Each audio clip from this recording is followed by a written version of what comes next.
ya itulah yang disebut dengan kebenaran itu di situ gitu, di mana bumi itu adalah pusat tata surya gitu. Dan ini bertahan lama sampai em, sampai 1800 tahun ya, lama banget gitu ya, bisa dibayangkan dipegang semua orang yang mengaku ilmuwan, semua semua orang yang mengaku orang pintar itu menggunakan model geosentris ini. Baru kemudian Kopernikus di tahun 1500 itu mengajukan model baru namanya heliosentris. Ini benar-benar menjadi paradigma baru karena merubah keseluruhan teori, cara pandang, praktek tentang uh, pusat tata surya, di mana tata surya itu berpusat pada matahari atau matahari itu pusat tata surya. Kopernikus beberapa tahun kemudian itu dibuktikan secara empirik oleh Galileo Galilei yang kita bilang menemukan teropong gitulah ya. Sebenarnya yang menemukan bukan dia, tetapi uh, dia menggunakan pertama kali bahkan untuk teori-teori besar termasuk membuktikan kebenaran model heliosentris. Aku tanya nih, siapa sekarang yang percaya bahwa bumi itu pusat tata surya? Nggak ada gitu. Padahal dulu model geosentris ini dianggap normal gitu loh. Normalnya normal, tapi itu kemudian ada revolusi sains yang menggeser paradigma lama ini dan menjadi paradigma baru yang sekarang menjadi sangat normal bagi kita ya. Pada waktu itu tentu paradigma baru gitu ya, tapi sampai sekarang ya masih kita pakai lah dan menjadi normal. Nah, em, si Thomas Kuhn kemudian membuat model atau kerangka kerja paradigma itu ya. Dulu itu sebelum sebelum Ptolemeus ada namanya pra-ilmu lah, sebelum ilmu pengetahuan itu muncul. Kemudian Ptolemeus itu mengajukan model atau meneliti model itu dan kemudian geosentris gitu ya modelnya itu. Namanya ilmu normal. Ilmu normal waktu itu gitu ya. Normalnya bumi sebagai tata surya gitu. Nah, tapi kemudian ada anomali pergerakannya begitu ya. Ada anomali, ada penyimpangan, ada krisis yang kemudian Ptolemeus itu tidak terbukti lah, kira-kira begitu. Atau digagalkan oleh model yang lain. Yang terjadi seperti itu. Jadi dari ilmu normal ke anomali. Jika kemudian anomali itu dibereskan lah ya, gampangannya dibereskan gitu, diperbaharui, tetapi masih dalam satu paradigma itu, ya sepanjang perjalanan geosentris tadi tentu ada anomali-anomali ya, tapi terus diperbaiki, tetapi cara pandang orang itu paradigma keseluruhan tidak berubah, bahwa bumi adalah pusat tata surya gitu. Maka ketika anomali itu atau ada krisis itu diselesaikan, ada masalah itu diselesaikan, penyimpangan itu dibereskan, tetapi masih dalam payung paradigma yang sama, maka itu akan kembali ke ilmu normal tadi gitu ya. Terus begitu. Teorinya Kopernikus bahwa matahari itu pusat tata surya itu kan diperbaiki. Teropongnya Galileo Galilei kan teropong kuno gitu ya. Sekarang ada teropong baru, bahkan kita pergi ke angkasa luar dengan pesawat angkasa luar gitu ya. Terus diperbaiki, tetapi tidak ada perubahan yang sifatnya paradigmatik, sifatnya besar. Kita hanya dari anomalinya, nggak, teropongnya nggak akurat nih. Akhirnya ada teropong yang lebih bagus, akhirnya ada teropong yang lebih gede gitu ya, atau teropong yang lebih detail. Tetap kembali dalam paradigma bahwa pusat tata surya itu adalah eh, matahari gitu ya. Tetap kembali ke ilmu ilmu normal tadi. Nah,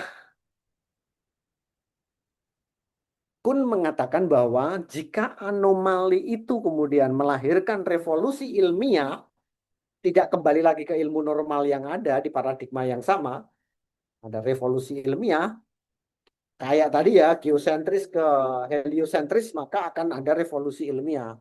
masih ada teori gravitasinya Newton, ada teori atomnya. Ini ada banyak sekali lah ya, berbagai anomali dan kemudian revolusi ilmiah yang menggugurkan teori-teori lama gitu.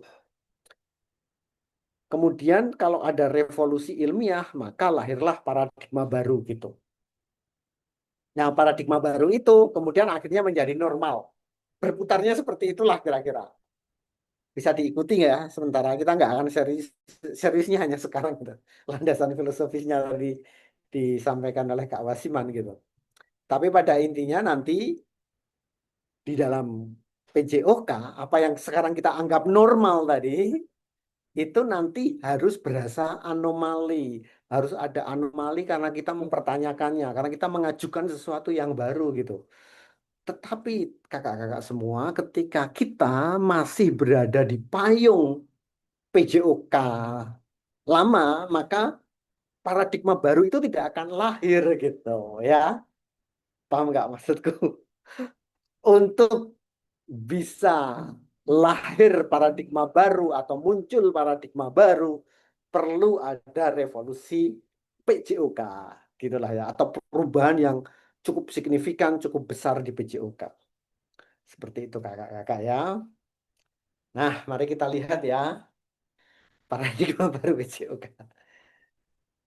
Di PJOK yang disebut paradigma baru itu teman-teman menyebutnya paradigma baru ya sebenarnya. Apakah itu baru atau tidak nanti kita lihat. Tetapi sebenarnya kita ingin mem- menghadirkan cara memandang yang baru tentang PJOK. Cara pandang baru tentang PJOK. Cara pandangnya apa? Bahwa PJOK adalah pembelajaran bagi murid. Itu cara pandang baru. Gitu ya. Camkan baik-baik.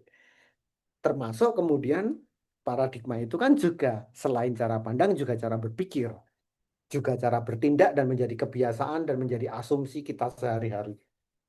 Maka cara berpikir baru yang coba kita hadirkan melalui banyak ya kurikulum. Mungkin aku nanti akan banyak bicara kurikulum karena aku terlibat di kurikulum yang baru ini menjadi lead ngelit tim penyusunan kurikulum yang baru CPCP itu. Maka nanti aku akan banyak bicara di sana. Kalau PKG kan teman-teman sudah mengalami semua ya. Tapi di sana kita ingin menghadirkan cara berpikir baru dan cara bertindak baru. Bahwa jika PJOK kita tempatkan sebagai pembelajaran bagi murid, maka pembelajaran itu semestinya berpusat pada murid, bukan berpusat pada guru. Nah, bagaimana action kita, tindakan-tindakan kita bisa tahu ada praktek berbasis model. Misalnya teman-teman mengenal tentu sport education model, tentu mengenal fitness education yang dulu dikenalkan di PKG ya. Kemudian yang kedua misalnya pendidikan jasmani yang memprioritaskan kebermaknaan atau yang sekarang disebut sebagai meaningful PE, meaningful physical education, pendidikan jasmani yang bermakna. Ini sangat sejalan dengan pembelajaran mendalam, di mana pembelajaran mendalam salah satu pokok kuncinya adalah kebermaknaan. Gitu ya, ini sangat align. Jadi kalau nanti kita akan bertemu di situ lah di saat itu. Kemudian inklusif secara sosial, di mana teman-teman mengenal isu-isu sosial lah di dalam PJOK pada waktu PKG kemarin. Kemudian juga tercermin nanti di kurikulum seperti apa dan kemudian di kurikulum juga yang sangat kuat adalah perspektif salutogenik dalam pendidikan kesehatan, di mana kita PJOK kan kayaknya kesehatan tuh.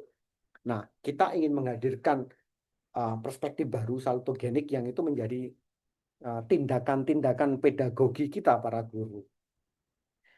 Sehingga harapannya nanti menjadi normal. Ketika itu belum normal, ketika kita masih ini ya mungkin paradigma baru itu mungkin masih menjadi mimpi. Nah, di sini saya ingin lihat apa yang dianggap normal ya, dianggap normal di PJOK.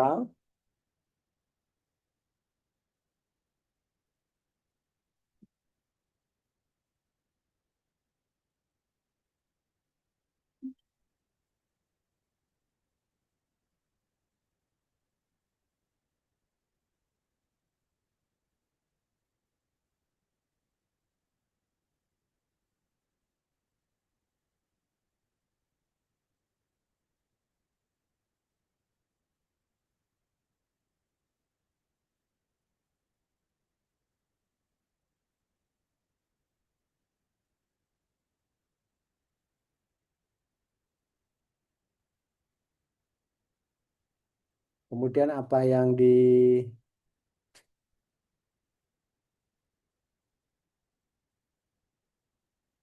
ya dianggap normal ya, dipandang normal, apa yang dipandang normal di PJOK kita lihat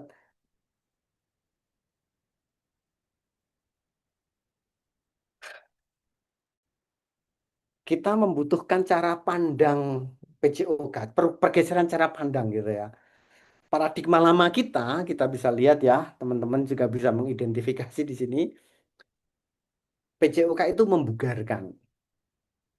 Kemudian PJOK itu mengolahragakan anak, PJOK itu hiburan bagi anak. Itu kita pandang normal gitu. Bahkan kita sendiri memilih. Aku tadi berharap kosong ya, tapi pada ngisi gitu. Berarti ini ya semoga ini menurut orang lain saja bahwa PJOK itu normal karena membugarkan. Tetapi sebenarnya yang ingin kita bawa adalah Teaching Physical Education for Learning di sini. Salah satu bukunya ya.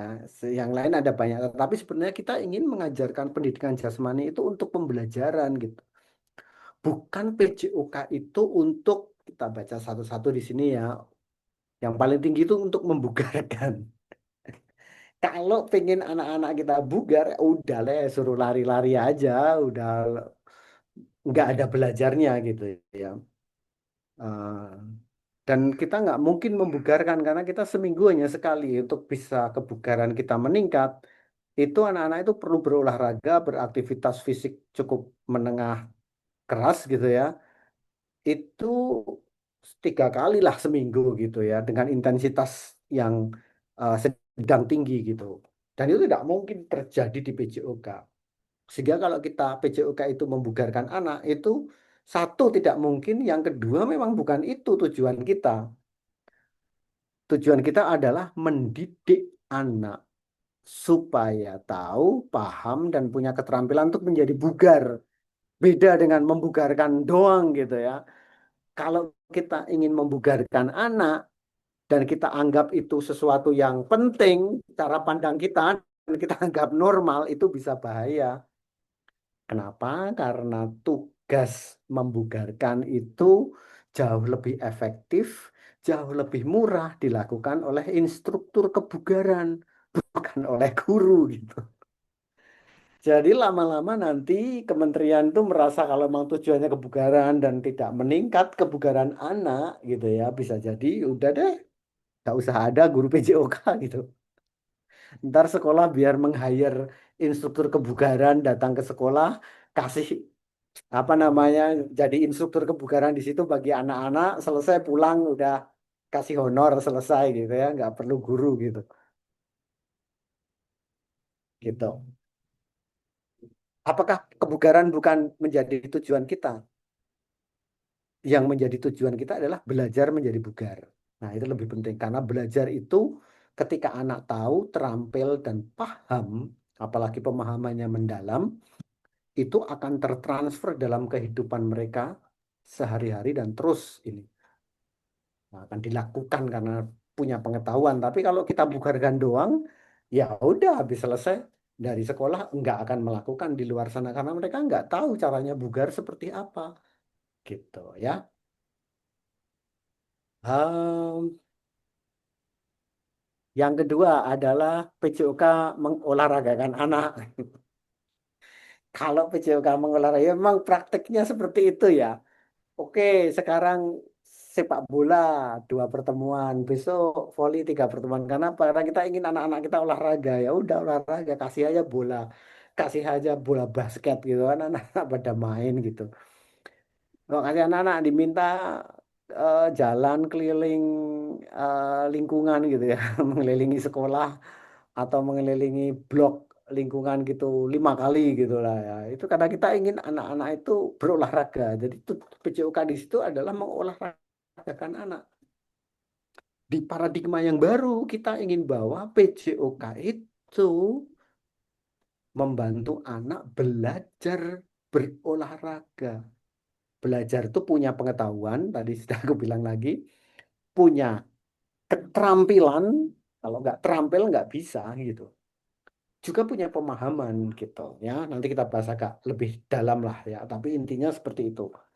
Sama juga kalau PJKA itu adalah hiburan bagi anak, itu kebanggaan hampir semua guru itu PJOK itu dinanti-nanti murid-muridnya karena PJOK itu senang-senang ya di luar itu bersenang-senang, anak-anak terhibur gitu lah. Padat belajar matematika, belajar IPA, wah PJOK keluar tuh main games gitu. Bahkan kemudian ketika eranya pembelajaran mendalam dengan joyful learningnya itu ya dianggap, wah kita itu udah joyful otomatis dari sononya. Ya joyful aktivitasnya, tapi ketika tidak ada pembelajaran di situ, anak-anak hanya bersenang-senang, itu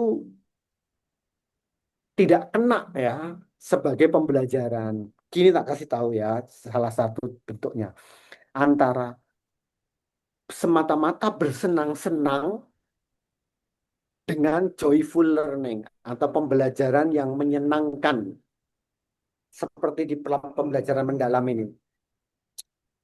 Bersenang-senang itu begini, anak-anak bermain volley,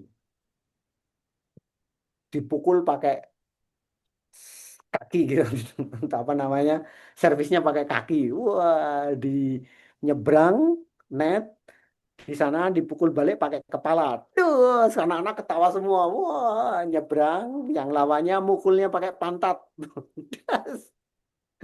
Kemudian bolanya nggak masuk tapi kena net gitu ya. Itu ketawa semua semua. Itu namanya bersenang-senang di bola voli gitu. Tapi tidak ada pembelajaran di sana dan itu nggak akan selamanya melekat kepada anak. Nah, lain lagi ketika anak-anak itu dari nggak bisa servis, bisa servis, bisa passing bawah, bisa passing atas, bisa memainkan bola voli. Dari nggak bisa jadi bisa. Dan bisa diterapkan. Main itu sesungguhnya kayak apa. Dan di situ tumbuh rasa senang gitu. Joyful learning itu di sana. Bukan bersenang-senang doang tanpa ada pembelajaran gitu ya. Itu yang sebenarnya ingin kita bawa. Kemudian ini ada yang paling kecil ini PJOK menyiapkan atlet ya adalah dua orang ya jelas kita nggak akan ke sana. Saya tahu persis kebanyakan dari teman-teman guru PJOK itu dulunya atlet. Aku juga atlet, juga pelatih gitu. Tetapi PJOK tentu tidak menyiapkan atlet gitu ya. Tidak semudah itu gitu. Kalau mau menyiapkan atlet ya tentu ya ketika kita mendidik menyiapkan atlet itu memang ada pendidikan di sana. Tetapi itu dunia yang berbeda lah ya kira-kira seperti itu. Sehingga kemudian ketika kita memang ingin menggeser cara memandang PJOK dengan paradigma lama itu semestinya sudah ditinggalkan. Semestinya sudah kita sampaikan kepada teman-teman kita yang masih cara pandangnya seperti itu. PJOK itu adalah pembelajaran bagi anak-anak kita, gitu ya. Yang kedua, tentang cara berpikir. Nah, pergeseran cara berpikir di PJOK ya di sini. Kalau tadi cara memandang, sekarang cara berpikir. Paradigma lama itu PJOK itu berpusat pada guru. Guru yang menentukan materinya. Tadi aku lihat ada banyak. Guru yang menentukan formasinya, barisnya, dan lain sebagainya ya. Guru yang menentukan bahkan banyak hal di dalam pembelajaran itu.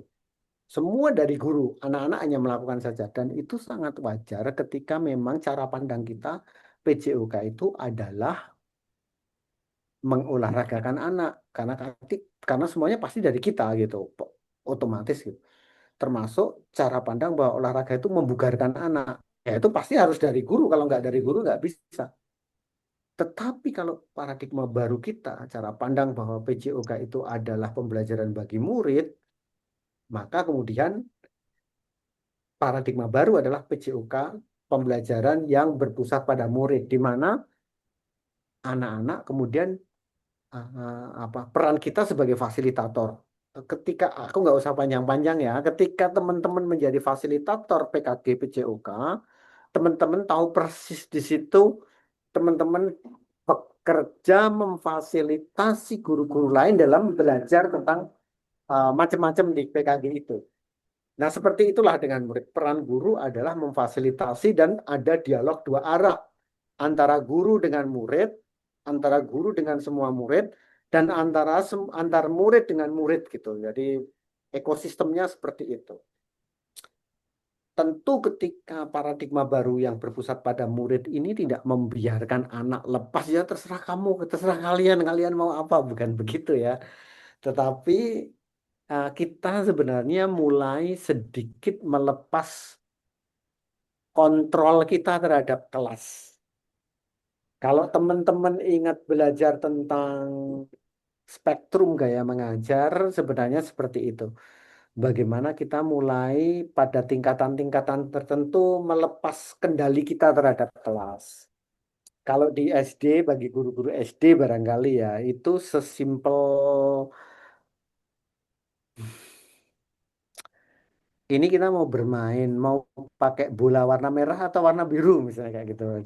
Itu salah satu bentuk bagaimana kita memberikan peluang bagi anak untuk menentukan aktivitasnya seperti apa.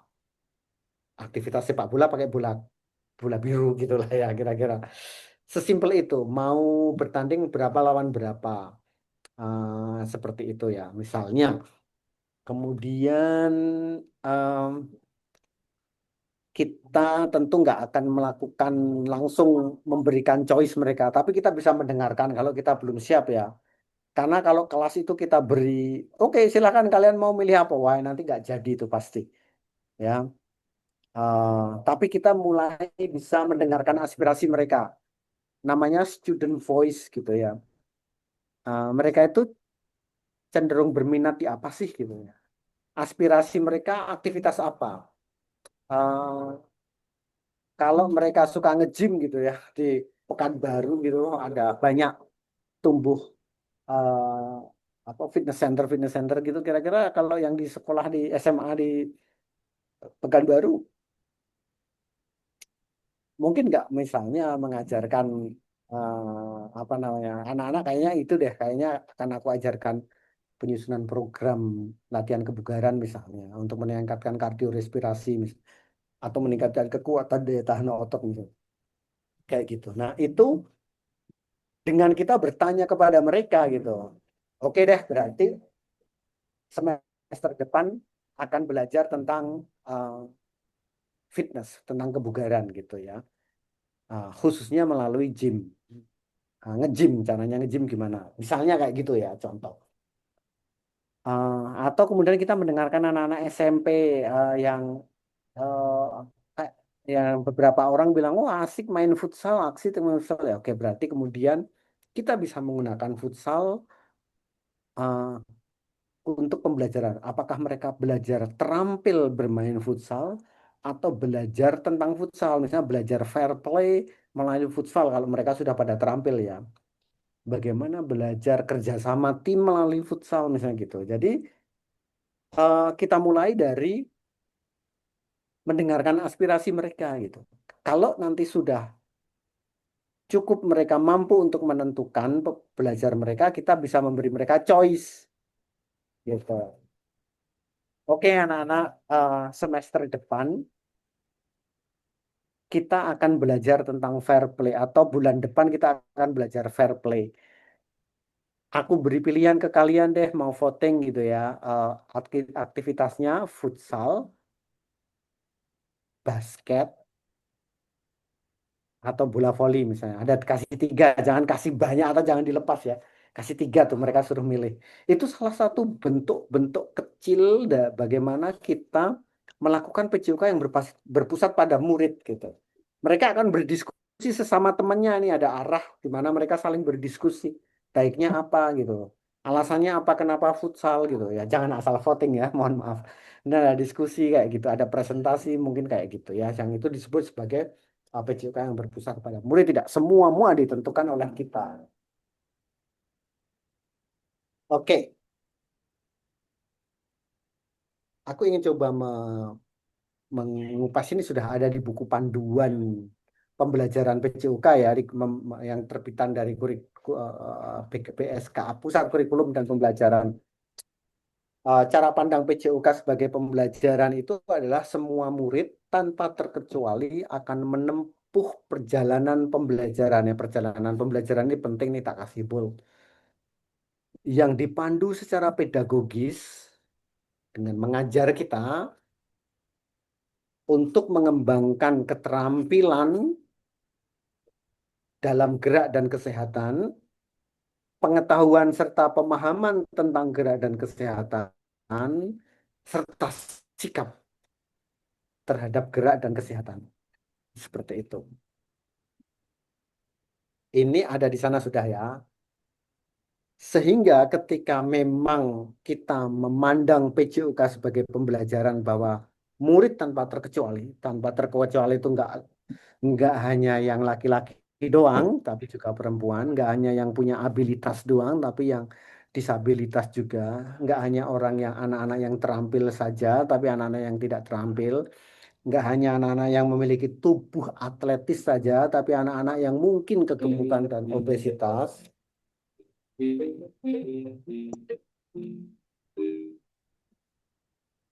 Tapi juga em,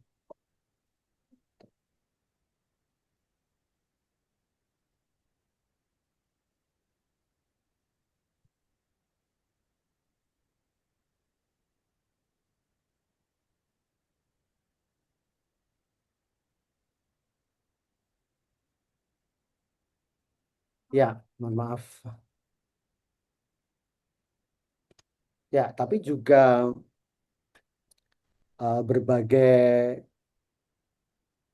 hal terkait dengan em, apa namanya ah, murid tanpa terkecuali ini apapun latar belakang mereka lah, apapun kondisi mereka akan kita rangkul semua untuk berjalan bareng menempuh perjalanan pembelajaran ini. Sehingga dengan itu mereka dari tadi sudah aku sebut sih, mereka memiliki keterampilan, pengetahuan dan pemahaman serta sikap ya terhadap gerak dan kesehatan. Sehingga ketika mereka punya tiga hal ini ya, keterampilan, pengetahuan dan pemahaman serta sikap, maka pada akhirnya kita menginginkan anak-anak itu bisa menemukan nikmatnya aktif bergerak. Seneng gitu. Oh, kalau kita cobalah, kalau kita itu terampil atau paham, punya pengetahuan, punya pemahaman. Kalau aku tuh olahraganya panjat tebing ya. Jadi ketika aku tuh bisa melakukan pemanjatan gitu ya, panjat tebing gitu, rasanya nikmat banget ya. Kalau kita suka daki gunung, nagi gunung tuh rasanya nikmat kan. Ketika kita main bulu tangkis sampai berkeringat, ketawa-ketawa sampai ini ya, menang kalah bisa menikmatinya itu wah, rasanya kan nikmat banget gitu ya. Artinya itulah ketercapaian kita sebagai guru untuk mengawal pembelajaran itu kita ingin pada akhirnya melalui PJOK yang baru ini anak-anak dapat menemukan nikmatnya aktif bergerak dan menjadi sehat sepanjang hayat mereka. Tidak hanya ketika sedang muda saja, tidak hanya ketika di sekolah saja, tapi di luar sekolah bahkan sampai di nenek-nenek, kakek-kakek nanti gitu. Persoalannya adalah kita nggak mungkin main volley terus sampai di usia 80 tahun. Kita nggak main mungkin sepak bola terus gitu ya. Biasanya mulai usia 40 itu udah udah nggak bisa lari kencang, mungkinlah sepak bola terlalu berat gitu.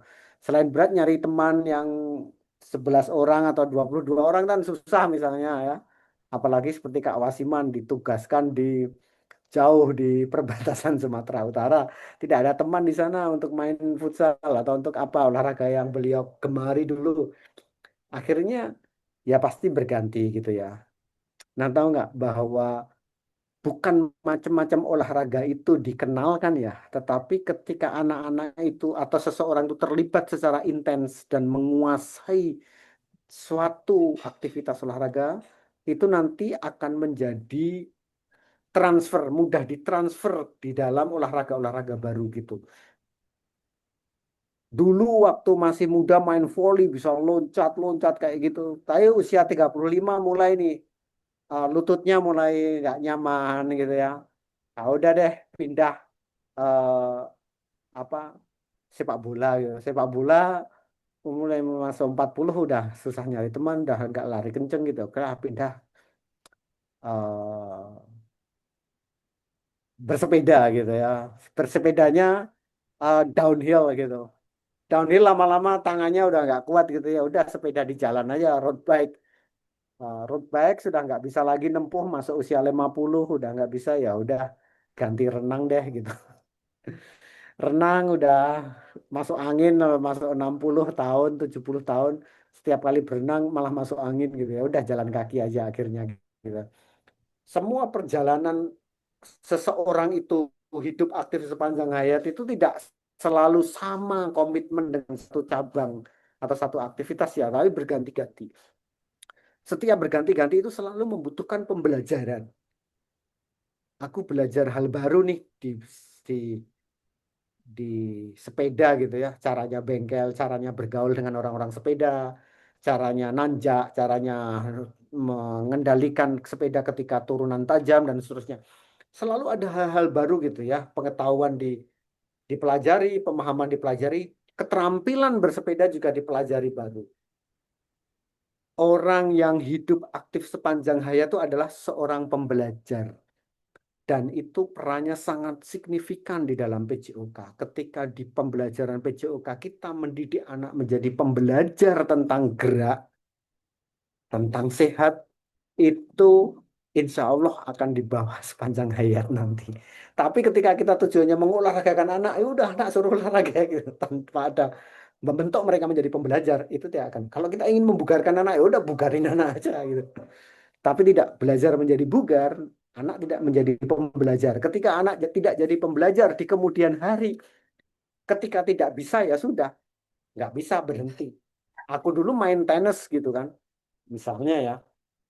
Tetapi kemudian aku pindah karena pekerjaan di suatu tempat yang terpencil, di teman kantornya di situ nggak ada yang bermain tenis. Ya udah berhenti aja gitu, karena tidak jadi pembelajar gitu.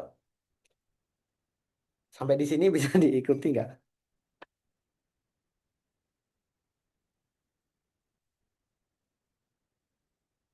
Nah, ingat cara pandang tadi ya. Sekarang kita masuk ke kurikulum. Semua peserta didik tanpa terkecuali akan menempuh perjalanan pembelajaran yang dipandu secara pedagogis.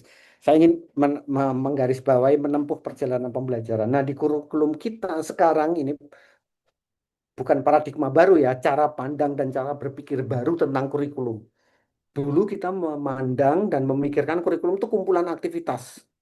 Aktivitas anak-anak apa, materinya apa. Sekarang enggak, tapi perjalanan pembelajaran di mana anak-anak akan menempuh dari mereka masuk ke sekolah sampai lulus gitu. Ini ada di panduan pembelajaran PJOK. Kalau teman-teman mengunduh PDF-nya yang pembelajaran mendalam itu dan kurikulum kita di CPCP-nya ini model ini ada ya, model berlian namanya, di mana anak-anak pada waktu masuk TK gitu ya atau sampai kelas 5 lah kira-kira satu. Kalau di kita fase A, B, C setengah lah ya. A, B, C setengah gitu ya. Itu adalah fase membangun fondasi. Kemudian kalau fondasi apa? Nah, fondasi itu adalah fondasi gerak. Nanti aku fokuskan pada gerak, nanti aku eksplorasi. Kemudian dimasuk di sisi tengah ini menjadi semakin besar. Itu kan kecil ya, di bawah itu kecil.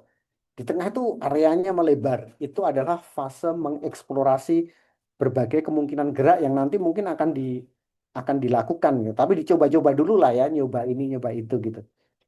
Kemudian baru di ujung akhir itu semakin menyempit lagi, yakni mengembangkan keahlian. Nah, kalau mengembangkan keahlian itu di fase D akhir sampai EF gitu ya. Itu kalau kita pengen ahli ya harus mendalam pembelajarannya. Kalau mendalam itu ya ya harus sedikit materinya, nggak bisa banyak gitu ya. Kita nggak bisa belajar semua, kita nggak bisa jadi ahli semua-mua gitu ya. Pasti kita hanya beberapa saja. Nah, nanti akan aku sampaikan di sini. Kita di kurikulum mengenal namanya, ini aku hanya ngomong bagian dari kurikulum namanya elemen terampil bergerak ya. Di mana kita menginginkan anak-anak itu punya keterampilan bergerak. Ini salah satu aspek tinjauan dari hal yang kita bahas tentang cara pandang kita terhadap dan cara berpikir kita terhadap kurikulum PJOK. keterampilan gerak fundamental itu ada di fase A dan B. Itu adalah aktivitas pengembangan motorik dasar yang akan menjadi fondasi nantinya keterampilan-keterampilan yang lebih kompleks dan spesifik untuk berbagai aktivitas fisik dan olahraga. Jadi tidak dari kelas 1 2 itu sudah oke main volley gitu. Oke main ini anak-anak tak ajari volley. Kemarin ada uh, seorang dosen yang ingin menyusun disertasi tentang bukan seorang ya disertasi tentang apa ya untuk anak SD itu kayak tes kemampuan blocking di bola voli. Gitu ya. Itu kan terlalu spesifik ya. Kalau di SD itu semestinya lebih mengembangkan keterampilan gerak fundamental. Nah, keterampilan gerak fundamental teman-teman sudah sangat akrab tuh ada gerak lokomotor, ada jalan, lari, lompat, engklek, galloping. Kemudian ada gerak manipulatif misalnya memukul objek, memiling tubuh itu gerak non lokomotor gitu ya. Itu semua mua menjadi fokus kita ketika mengajarkan di tingkat SD. Jangan buru-buru kita gas ke keterampilan gerak spesifik. Tentu ada anak-anak yang memang sudah pintar bisa jadi karena orang tuanya masukkan klub dan lain sebagainya. Tetapi secara umum kita ingin membangun fondasi ini. Jalan, lari, dan sebagainya itu akan menjadi fondasi nanti yang lebih kompleks gitu. Kalaupun di situ ada sepak bola misalnya, ada lompat jauh atau apa yang berbentuk olahraga gitulah ya. Itu tidak dalam rangka kita mengajarkan olahraganya, tetapi mengajarkan keterampilan gerak fundamentalnya. Jadi kalau kita lihat kartu Uno itu ya, yang reserve itu yang bolak-balik, yang balik gitu ya, terbalik gitu. Mungkin kita mengajarkan bola voli dengan bola plastik ya dengan anak-anak gitu lah ya. Sebenarnya yang kita ajarkan bukan bola volinya, tetapi keterampilan memukul objek gitu atau menyeberangkan objek melewati net gitu ya. Fokusnya di situ, bukan kepada volleynya gitulah ya.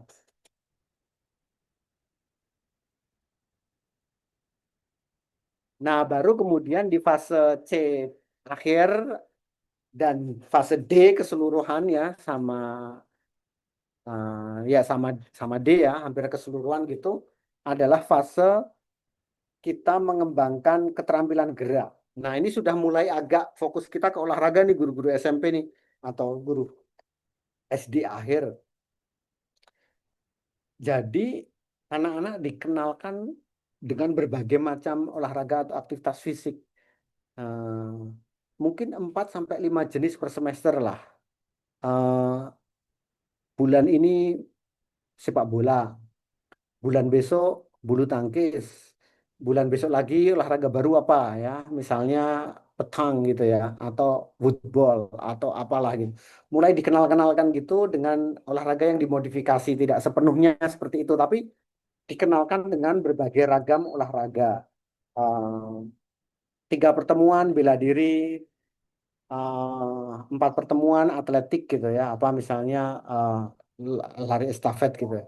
Seperti itu mungkin yang selama ini banyak dilakukan guru-guru kita seperti itulah. Tapi itu semestinya hanya sampai di SMP. Di SMA itu sudah semestinya fokus kepada keterampilan gerak spesifik.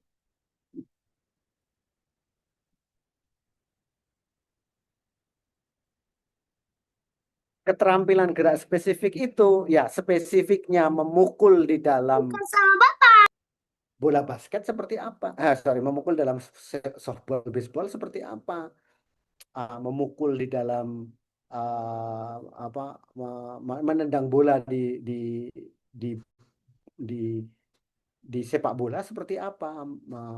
Menendang bola di atau melempar bola di handball seperti apa? Itu sudah sangat spesifik ya seperti itu. Melempar bola di baseball tidak sama dengan melempar bola di handball, tidak sama melempar bola di basket gitu. Ya, karena apa? Karena itu sudah sangat spesifik. Nah, untuk bisa spesifik itu dikuasai sebagai ahli, artinya ya bisa benar bermain sepak bola. Setelah itu ya dia harus cukup mendalam. Cukup mendalam itu artinya juga punya waktu yang panjang untuk bisa mempelajarinya gitu. Jadi dalam satu semester itu paling hanya ada satu dua bahkan satu tahun gitu ya. Kalau memang anak-anak itu berminat belajar bela diri gitu ya, misalnya pencak silat ya, di pencak silat Melayu itu banyak sekali kalau di Riau, itu penguasaannya nggak cukup butuh hanya satu semester, bisa jadi butuh 2 semester. Di kurikulum yang sekarang ini sangat mungkin untuk belajar 1 tahun tuh semuanya silat saja gitu. Sangat mungkin itu terjadi gitu ya di kurikulum sekarang. Dengan demikian, anak-anak SMA itu nanti ya bisa silat. Coba bayangkan yang kebanyakan guru yang dilakukan saat ini adalah, oke, atletik 3 pertemuan, besok voli 4 pertemuan, sepak bola 3 pertemuan, pencak silat 3 pertemuan, kemudian pencak silat 3 pertemuan. Kita mau ngajarin apa? Kuda-kuda. Kuda-kuda belum berdiri lurus, sudah ganti lagi bulu tangkis gitu. Ya jelas nggak bisa gitu. Tapi kalau cara pandang kita bahwa PJOK itu mengolahragakan anak, ya udah itu olahraga. Tetapi kalau itu orientasinya pada pembelajaran murid, dia harus bisa loh kalau SMA itu. Harus sampai bisa bela diri seperti apa. Nah, di CP kita itu kan banyak banyak permintaan ya untuk kita. Jadi bagaimana belajar fair play-nya? Ya belajar fair play di dalam pencak silat. Bagaimana belajar gizi misalnya untuk mendukung aktivitasnya di pencak silat gitu. Bagaimana kita belajar tentang em, strategi ya. Strategi di pencak silat itu seperti apa untuk ketika bertanding gitu. Strategi menangkis seperti apa, strategi mengunci seperti apa gitu ya. Itu bentuk-bentuk yang di apa namanya yang disampaikan di sini. Nah, kadangkala begitu orang bilang, nah kalau satu semester itu semua poli saja itu anak-anak bosen Pak gitu. Ya bosen sih gitu. Kalau kita memang mengolahragakan anak sekali lagi gitu. Ya pasti bosen karena mereka berolahraga. Tapi kalau belajar itu mereka nggak akan bosen. Kita aja belajar di klub dulu apalah. Aku dulu pernah ikut taekwondo. Aku pernah ikut sepak bola di klub. Itu belajar selama itu nggak akan bosen gitu. Karena selalu ada aja yang dipelajari gitu. Ke anak-anak juga begitu kan. Kita juga belajar tentang apa di seputaran voli itu yang ada di CP-CP kita. Seperti itu ya kakak-kakak ya, sehingga kita nanti oke bisa jadi satu semester, bisa jadi semester 2 kali, tetapi anak-anak itu pada akhirnya ketika lulus SMA bisa menguasai 4-5 aktivitas atau cabang olahraga, benar-benar bisa ya, benar-benar terampil, benar-benar punya pengetahuan dan keterampilan, itu pasti akan dilakukan. Temennya mengajak, oke, ayo besok kita futsal yuk, tanding sama itu kelas sebelah, pasti berangkat gitu. Tapi kalau nggak bisa, nggak akan berangkat anak-anak itu. Atau kalau udah kerja nanti temennya ngajak, oh, kita weekend bulu tangkis ya, satu kantor gitu. Berangkat, tapi kalau nggak bisa, ya nggak bisa. Dulu cuma mukul-mukul doang, sekarang suruh pakai lapangan beneran, ya nggak mau. Tapi kalau bener-bener bisa, itu mereka pasti akan melakukannya. Dari mana dia bisa? Dari belajar. Mereka adalah pembelajar beberapa aktivitas atau cabang olahraga saja gitu. Disitulah kita perlu mendengarkan aspirasi mereka. Apa minat mereka? Apa aspirasi voice mereka? Suara mereka apa gitu. Kalau perlu kita kasih pilihan. Ibu di sini hanya bisa membantu kalian ah, belajar semester ini atau semester depan belajar ini karena ini karena mungkin kita nggak semuanya bisa mendalam ya, tapi kita bisa. Nah, bagaimana kalau kita belajar atau dikasih 3 alternatif gitu, mereka suruh menentukan seperti itu. Jadi kalau kita melihat ini perjalanan pembelajaran mulai dari fondasi sampai ahli. Aku nggak ngomongin ahli lebih jauh ya, tapi aku ngomongin pentingnya fondasi. Kalau aku tanya apa yang bisa kita buat dari Lego ini?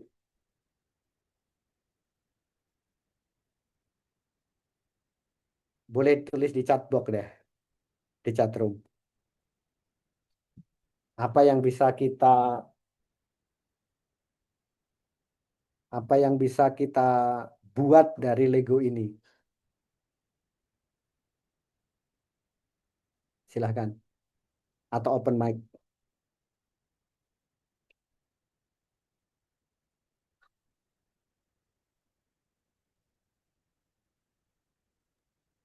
Ya, silahkan Bapak Ibu.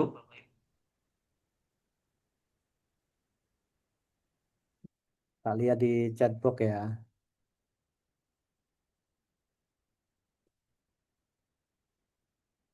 Kecuali lingkaran bulat. Oke. Ya, kira-kira bentuknya apa? Eh,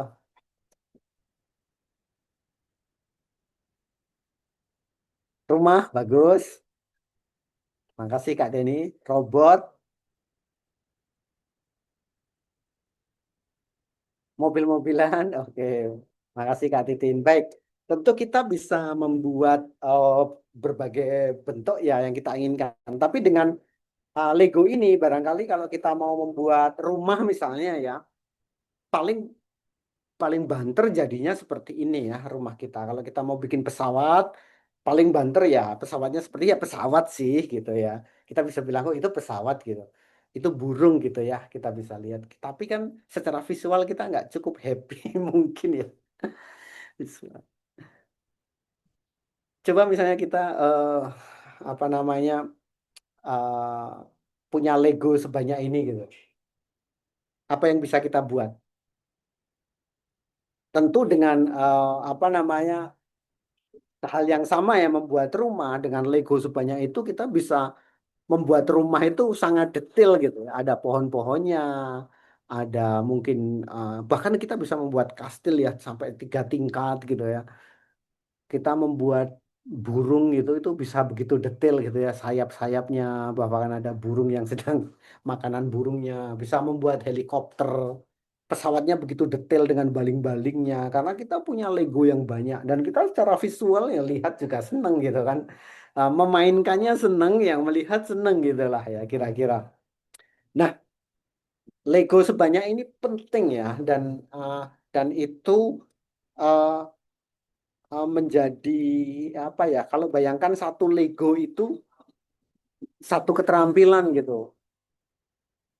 Misalnya satu Lego itu berlari, ada satu Lego lagi mereka punya menjaga keseimbangan, ada satu Lego lagi berenang, ada satu Lego lagi memukul objek, ada satu Lego lagi misalnya berguling depan. Guling depan itu ya, guling depan itu satu Lego atau satu dua Lego sebenarnya. Itu adalah salah satu keterampilan gerak dasar. Tetapi kenapa sampai SMA masih bisa diajarkan gitu ya, kak favoritnya para guru gitu, mengajarkan guling depan gitu. Itu sebenarnya sudah harus selesai di SD dan nggak perlu diulang-ulang lagi gitu ya. Sudah dirangkai lagi guling depan dengan apa di senam gitu. Meroda misalnya, meroda itu power meroda. Gerakan meroda itu anak-anak SMA besok tes praktek ujian praktek sekolah gitu yang kelas 12 itu meroda gitu. Lah meroda itu sebenarnya adalah kepingan-kepingan eh, puzzle gitu loh ya. Oh iya anyway, ketika kita puzzle-nya nggak banyak atau seorang anak itu puzzle-nya nggak kok puzzle apa kok puzzle apa Legonya nggak banyak, kemungkinan dia tidak akan bisa menikmati atau tidak akan enjoy berbagai keterampilan olahraga atau aktivitas yang membutuhkan Lego-Lego itu. Ya, kalau nggak bisa lari, nggak pinter lari gitu ya. Lari aja jatuh, kencang sedikit jatuh, kehilangan keseimbangan. Maka dia akan menikmati sepak bola itu seperti apa, basket seperti apa gitu. Bahkan sesimpel jogging saja mungkin nggak menikmati gitu. Ya, hal yang sesimpel menjaga keseimbangan gitu, itu mungkin nggak akan menikmati nanti aktivitas senam, bersepeda, skateboarding, wah bosen gitu, ah nggak mau, ah nggak bisa terus gitu. Panjat tebing, yoga, nggak bisa berenang hampir dipastikan ikut apa itu namanya kalau di Riau itu pacu jalur gitu pasti nggak mau nggak berani gitu ya renang pasti nggak mau diajak snorkeling dayung pasti nggak mau gitu ya seperti itu. Karena apa? Karena nggak bisa menikmati gitu. Sehingga di di apa namanya di sepanjang perjalanan kita itu pembelajaran kita adalah mengembangkan Lego-Lego tadi itu secara kualitas dan kuantitas sehingga nanti anak-anak itu bisa merangkai rumah dan yang ketika merangkai rumah seperti ini tuh yang ngerangkai itu seneng gitu ya, seneng gitu. Yang ngerangkai seneng, yang lihat seneng gitu. Wah, kelihatan keren tuh giring bolanya sampai bisa melewati berapa lawan. Itu kan seneng kita lihat gitu ya. Yang ngelakuin seneng gitu. Tapi kalau dia larinya aja susah, bawa bola ini ya sudah nggak. Dia yang mainkan aja nggak seneng gitu. Karena apa legonya sedikit gitu. Anyway, seperti itu ya Kak, semua sehingga untuk itu semua kita membutuhkan pedagogi untuk paradigma baru PJOK itu. Nah, itu ada pedagogi PJOK kekinian itu ada banyak sekali ya. Eh, yang ada yang pembelajaran berbasis model seperti teman-teman kenal, kemudian ada eh, pedagogi kritis yang teman-teman kenal melalui isu-isu sosial, kemudian ada fitness education, ada pedagogi transformatif, ada pembelajaran, ada banyak lah yang harus termasuk meaningful physical education, pendidikan jasmani yang bermakna. Itu semua, aku tadi baru ngomongin kurikulum ya. Ini semua setiap satu saja perlu dipelajari gitu.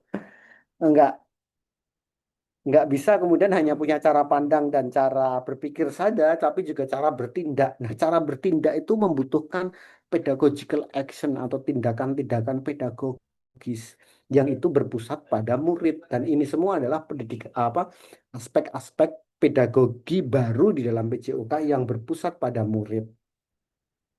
Pasti membutuhkan waktu untuk ini. Pasti tidak akan tiba-tiba aja kita bisa gitu ya. Butuh terus-menerus bersama-sama, berdialog, berdiskusi dan seterusnya. Kalau kita menginginkan pergeseran paradigma, itu pergeseran itu tidak akan terjadi jika kita sebagai guru ya berhenti belajar. Kita harus membuat yang normal sekarang itu dengan menjadikannya anomali gitu. Penyimpangan-penyimpangan kita anggap itu nyimpang. Kita bikin krisis lah gitu lah ya. Tetapi dengan cara pandang paradigma baru. Kenapa kalau dengan cara cara pandang paradigma lama kita hanya kembali ke paradigma yang sama di ilmu normal dan akan terus berputar di sini terus gitu. Tetapi kalau kemudian kita membangun sesuatu yang cara memandang, cara berpikir dan cara bertindak yang baru keluar dari paradigma lama, maka yang terjadi adalah revolusi PJOK. Sehingga benar-benar lahirlah paradigma baru ini, ya. Dan itu dijamin dengan guru yang terus-menerus belajar.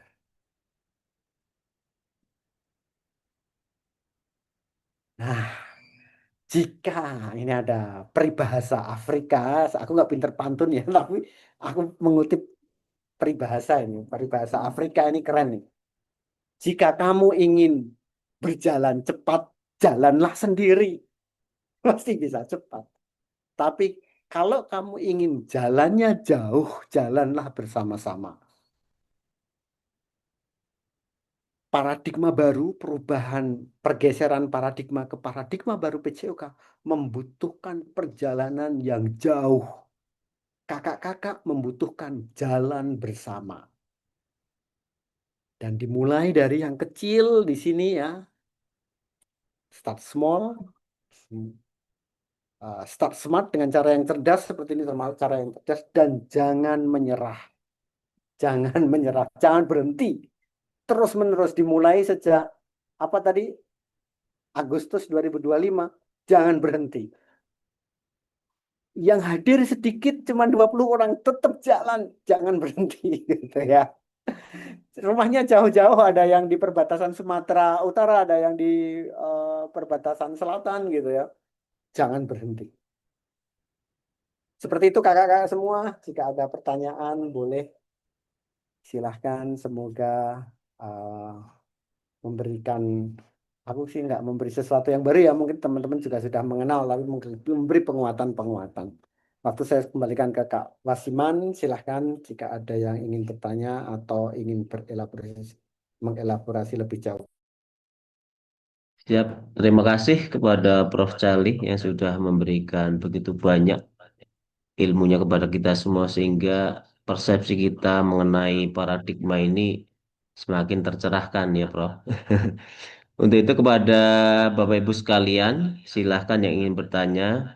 Kita hanya diberikan untuk dua penanya ya, karena juga waktunya sangat molor tadi. Karena mohon maaf karena teknis, jadi silahkan. Yang pertama dari Bapak Agus Gunawan, dan yang kedua nanti kepada Ibu Sri Meliza, ini juga anggota dari Gombel Japin. Siap. Kepada Bapak Agus Gunawan, dipersilahkan monggo. Baik, terima kasih atas waktu dan kesempatannya. Saya sangat bahagia sekali, merasa senang bisa mengikuti acara ini. Terima kasih untuk Kombel Japin. Saya izin perkenalan, saya Agus Gunawan dari Majalengka. Mohon maaf kalau nanti off cam karena Majalengka, Jawa Barat, Kak. Karena di daerah saya kebetulan cuaca kurang mendukung. Terima kasih Prof. Cali atas pencerahannya yang sangat luar biasa. Jujur, saya kalau tidak sekarang mengikuti webinar ini merasa ketinggalan. Jadi apa yang disampaikan tadi oleh Prof. Cali merupakan benar-benar paradigma baru yang sesuai tentunya dengan kurikulum dan juga perkembangan pendidikan jasmani baik di internasional mungkin ya maupun di nasional. Saya percaya dengan reputasi dari Prof. Cali. Yang ingin saya sampaikan di sini beberapa hal terkait dengan pembelajaran PJOK, terutama dikaitkan nanti dengan kurikulum merdeka.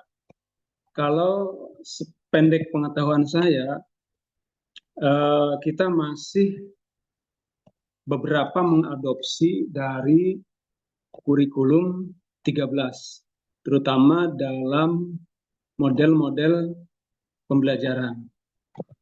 Nah, kalau melihat dari model-model pembelajaran, seolah-olah digiring kepada pendekatan pengetahuan, yaitu yang problem based learning, kemudian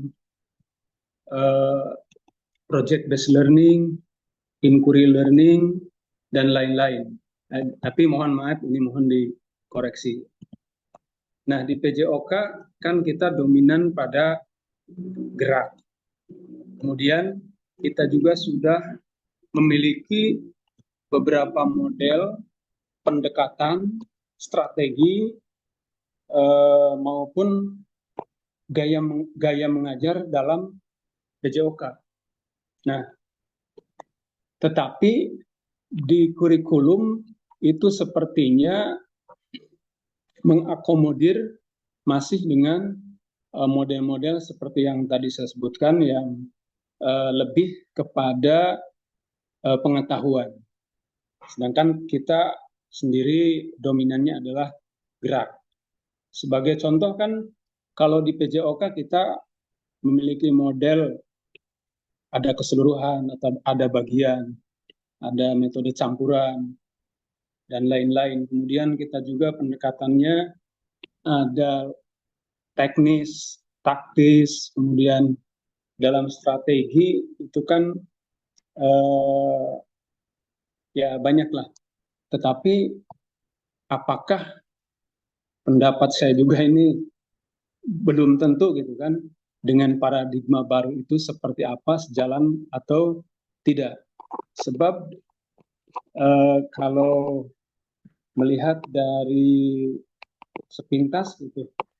Ternyata sekarang sudah jauh berbeda pemahaman paradigma lama ke paradigma yang baru. Nah, mohon tips atau trik yang bagaimana gitu ketika di lapangan dihadapkan pada situasi yang memang sudah lama kita pakai, ya, kita pakai dengan kondisi pembelajaran paradigma baru PJOK yang sekarang.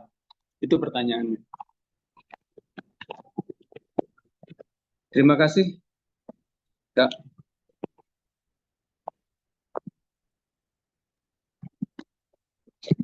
Sudah, Pak Agus? Siap. Monggo, Prof. Atau sekalian untuk penanya kedua atau langsung dijawab, silahkan. Monggo. Langsung dijawab aja, Kak, biar nggak lupa. Gang soalnya. Siap-siap. JJ, Prof. Bagus banget, Kak Agus. Terima kasih. Mantap. Luar biasa. Eh, jadi begini, saya nggak begitu tahu apakah hal kayak based learning, inquiry based learning, project based learning memang dikatakan oleh kurikulum K13 ya. Saya nggak begitu tahu, tapi um, yang kakak aku sebutkan tadi itu merupakan berbagai strategi yang itu berpusat pada murid. Itu penting ya. Yang perlu aku garis bawahi bahwa itu tidak semata-mata pengetahuan, Kak.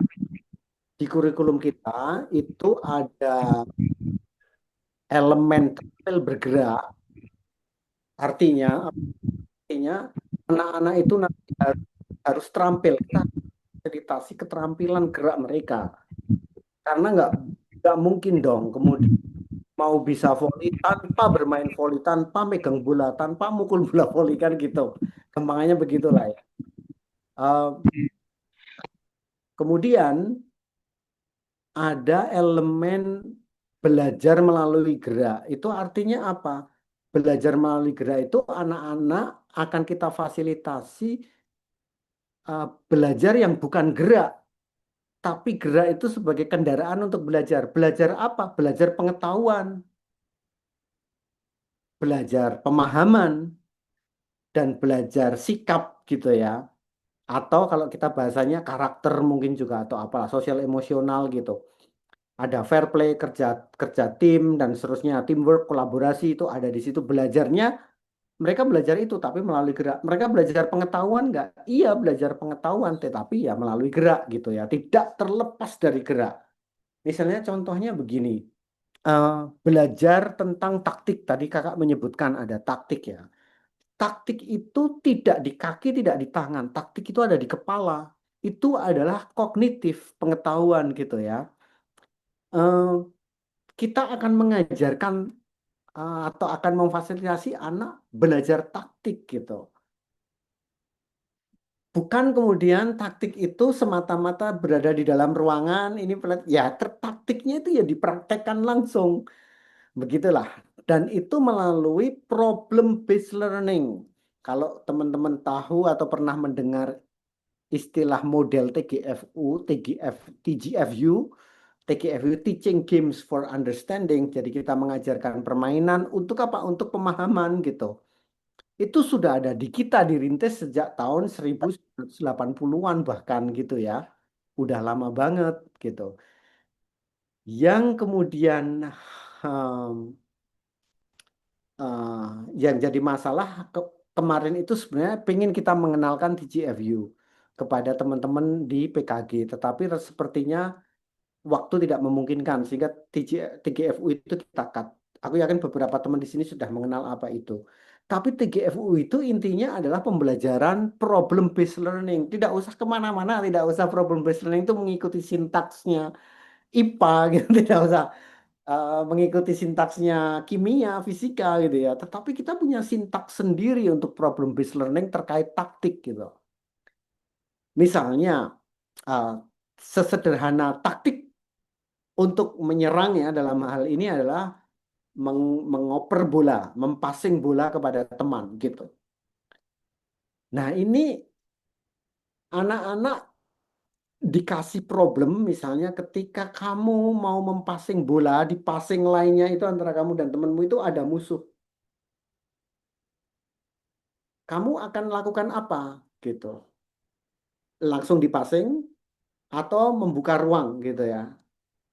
Atau menunggu temanmu membuka ruang dulu gitu ya, sehingga passing lainnya terbuka untuk melakukan passing gitu, misalnya gitu ya. Dengan alasan apa kamu bergerak ke sini? Dengan alasan apa kamu menggiring dulu dan lain sebagainya gitu ya. Itu adalah salah satu bentuk bagaimana anak-anak itu dihadapi dengan problem taktik, kemudian diselesaikan, dilakukan di situ. Nggak hanya dibayangkan doang. Taktik itu dieksekusi lah bahasanya ya. Dieksekusi. Seperti itu, Kak. Jadi, eh, problem based learning itu sudah melekat di dalam pembelajaran kita di TGFU itu. Nah, yang coba kita rapi-rapikan di kurikulum adalah memang benar-benar nggak usah kemana-mana. Di kita aja sudah kaya akan itu gitu ya. Project based learning, apakah project based learning itu harus seperti IPA gitu ya, melakukan apa uji coba di laboratorium gitu ya, atau biologi membedah burung dara atau kata untuk melihat ini itu untuk melihat apa namanya project apalah gitu ya, nggak seperti itu gitu.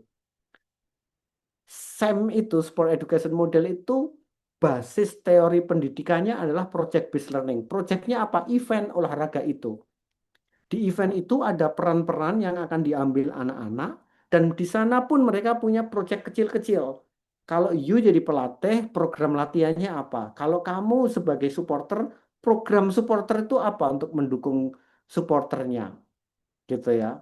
Kalau kamu sebagai orang media, gitu ya, sebagai wartawan atau sebagai jurnalis, gitu, programnya apa? Jadi nggak semata-mata, oke, sekarang sport education, kamu jadi apa, kamu jadi apa, yuk kita ada event. Nggak seperti itu.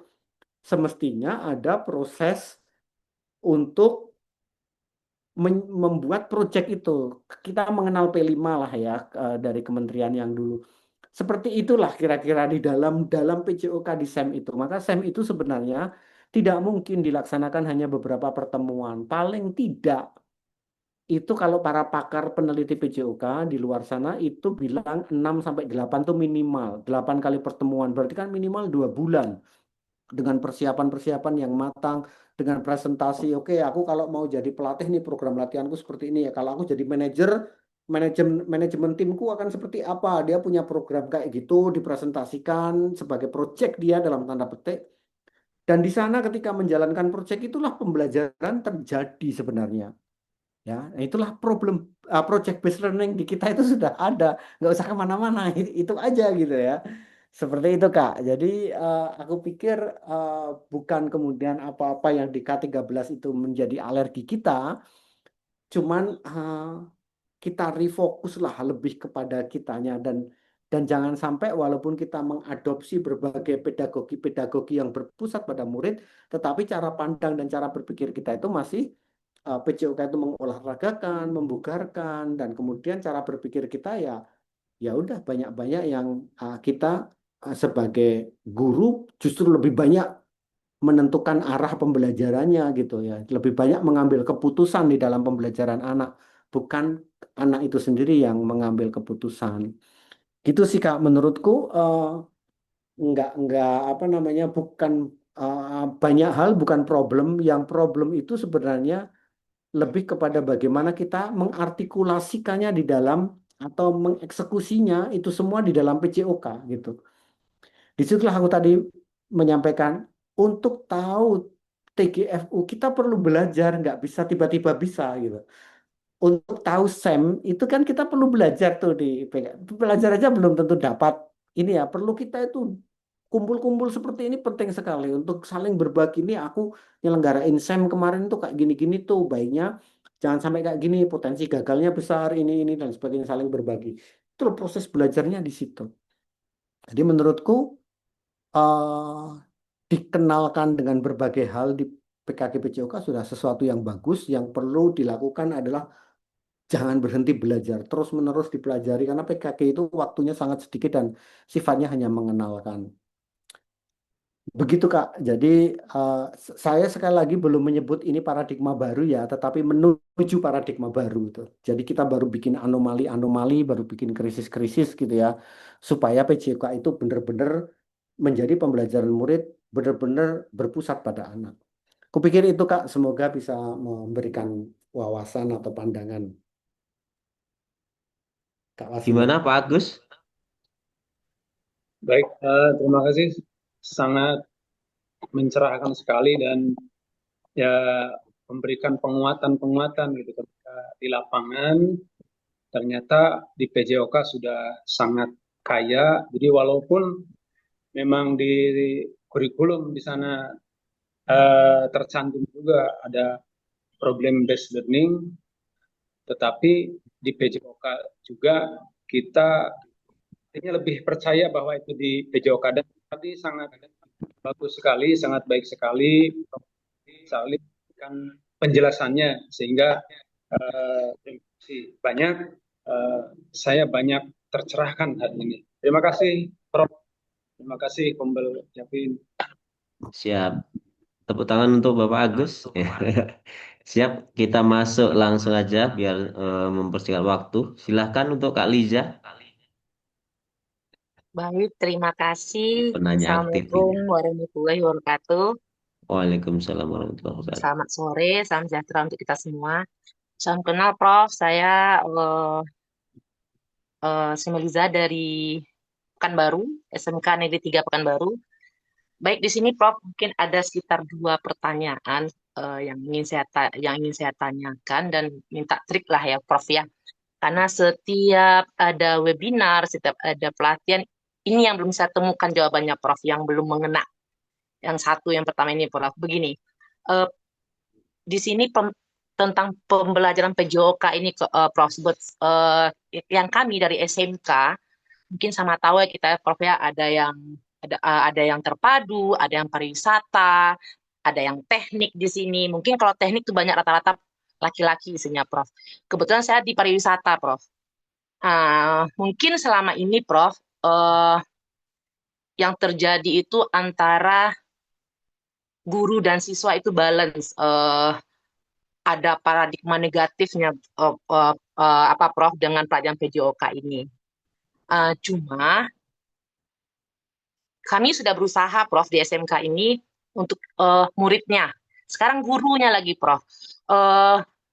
Bagaimana cara mengubah paradigma negatif guru dan murid SMK ini yang selama ini memandang sebelah mata pelajaran PJOK agar dianggap setara pentingnya dengan mata pelajaran lainnya, Prof. Karena begini, rata-rata kan di SMK nih, Prof. Di SMK ini kan mereka lebih mementingkan pelajaran kejuruan.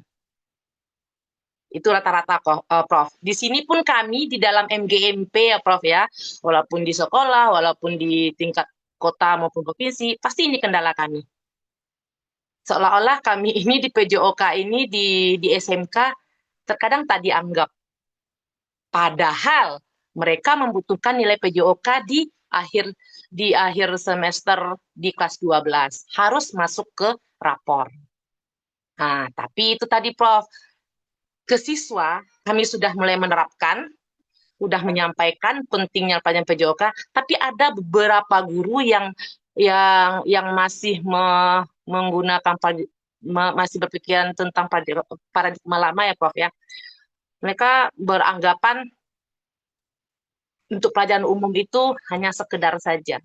Karena di SMK itu kan yang dicarinya itu kompetennya mereka di masing-masing jurusan, Prof.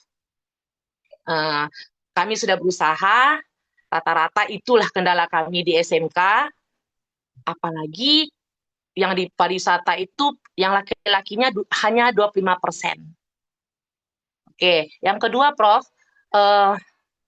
saya tertarik yang Prof sampaikan tadi mengenai elemen tadi ya, Prof ya. Di SMA SMK itu sudah spesifik. Selama ini rata-rata yang kami dapatkan, yang saya dapatkan, misalkan saya pribadi lah, Prof ya, karena terkadang SMA SMK itu kan berbeda, tidak sama, terkadang Soalnya di SMK kelas 12 tidak ada PJOK. Nah, di sini seperti Prof sampaikan tadi spesifik, insya Allah saya sudah melakukan itu spesifiknya, misalkan di pelajaran permainan bola besar, berarti kan permainan. Mereka bisa bermain, contoh bola voli. Saya sering menyampaikan anak-anak, nggak bisa passing, nggak bisa bermain. Nggak bisa servis, nggak bisa main. Berarti intinya harus bisa passing dan bisa servis, baru bolanya hidup. Saya sampaikan ke anak-anak seperti itu. Nah, di dalam pembuatan RPP yang saya tahu sama ini yang sekarang namanya RPM, betul yang Prof bilang tadi 4 kali pertemuan, 3 kali pertemuan, udah ganti lagi materinya, itu tidak akan tuntas. Apalagi dalam satu kelas itu 36 orang. 36 orang dengan kondisi lapangan tidak memungkinkan. Contohnya sekolah saya letter L Prof lapangannya. Saya tidak bisa menggunakan secara maksimal. Dan di pelajaran yang bisa saya lakukan itu di pelajaran renang. Kebetulan di pelajaran renang itu kan 1 kali pertemuan 1 bulan saya buat Prof. Ada 5 kali pertemuan. Di situ memang saya targetkan ya ke anak-anak. Entah saya salah nanti cara penyampaiannya Prof ya tolong diberikan masukan. Saya sampaikan minimal 1 gaya saja kamu kuasai. Itu sudah modal kamu nak untuk kedepannya nanti. Contoh, apalagi kebetulan saya ada kuliner. Kamu kerja di hotel atau kamu kerja di mana, ada kolam renang, disuruh nanti untuk berenang kamu nggak bisa. Rugi kan? Saya bilang ke anak-anak seperti itu. Nah, itu suatu motivasi bagi mereka, Prof, untuk melakukan itu. Nah, cuma yang menjadi pertanyaan saya, Prof, yang agak saya di sini agak mempertanyakannya, terkadang di dalam berkumpul dengan teman atau dengan komunitas kita, ada yang menyampaikan kita tidak menciptakan atlet.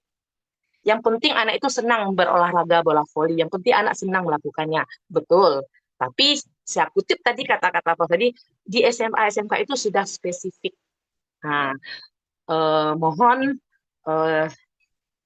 sarannya atau triknya untuk yang 2 pertanyaan saya ini, Prof.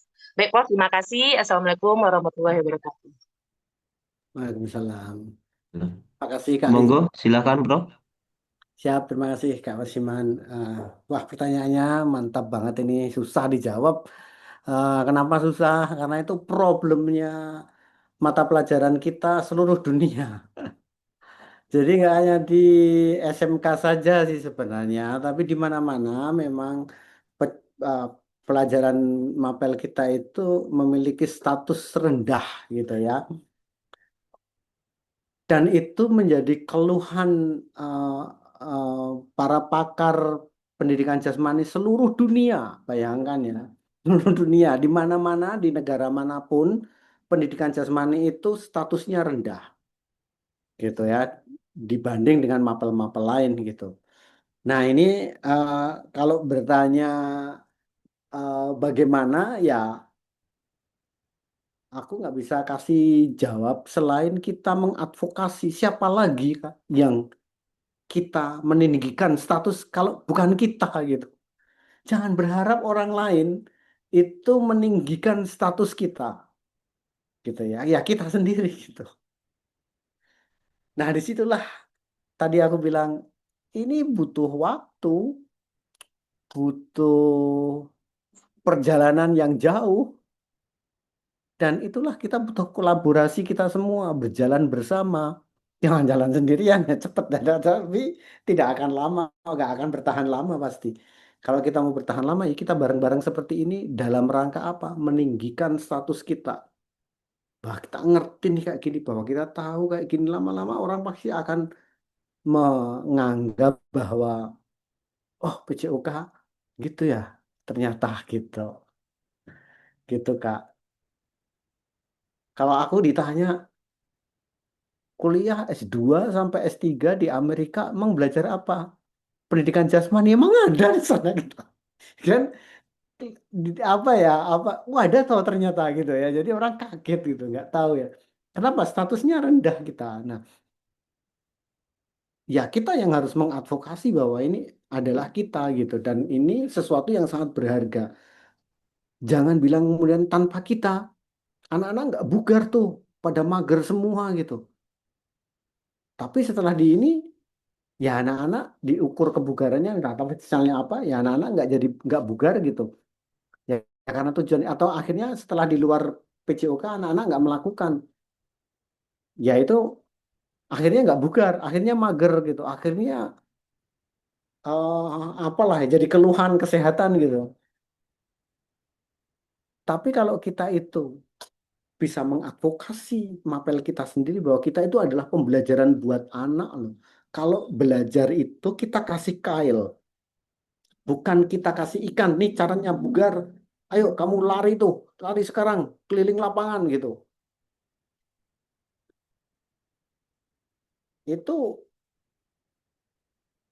kita kasih ikan, anak-anak ya saat itu terengah-engah, saat itu berkeringat gitu. Tapi itu kita nggak kasih kailnya. Kalau kita kasih kail, kita kasih pendidikan kebugarannya. Prinsip-prinsip latihan kebugaran itu apa? Komponen-komponen kebugaran itu apa saja? Bagaimana caranya menyusun program kebugaran? Bagaimana mempraktekannya? Bagaimana kita tahu bahwa kita mengalami progres dari waktu ke waktu? Caranya seperti apa? Ya mohon maaf ya, beberapa hari lalu aku di satu SMA di Jogja yang apa namanya, yang gurunya ya jadi fasilitator ikut PKG lah. Ya, sedang melakukan tes kebugaran dengan bip test gitu ya. Tut, tut, level one, two, tut, tut, level one, three gitu ya. Kayak gitu. Terus aku bilang ini ada pengambilan nilai akhir semester gitu katanya. Akhir tahun lah gitu. Emang sebelumnya diajari nggak apa itu kebugaran? Prinsip-prinsip latihan kebugaran apa? Enggak. Aku tanya muridnya, diajari nggak tes itu maknanya apa? Enggak. Lah bagaimana mungkin itu bermakna bagi anak-anak kalau mereka itu nggak tahu apa itu tes kebugaran, buat apa tes kebugaran itu gitu. Ya enggak? Itu kita baru baru uh, berbicara tentang kebermaknaan ya. Bermakna enggak bagi mereka? Seharusnya sih kalau kita memang mengajarkan tes kebugaran itu ada ini, ada macam-macam. Kalau kamu ingin mengukur kemampuan kardiorespirasimu, ini misalnya pakai bip test misalnya lari eh, apa namanya 3,6 lari 12 menit dan seterusnya gitu-gitu ya. Itu apa namanya atau Balke tes gitu, tes Balke gitu untuk kardiorespirasi gitu. Nih caranya begini, normanya sekian. Kalau kamu itu mencapai sekian-sekian itu artinya apa?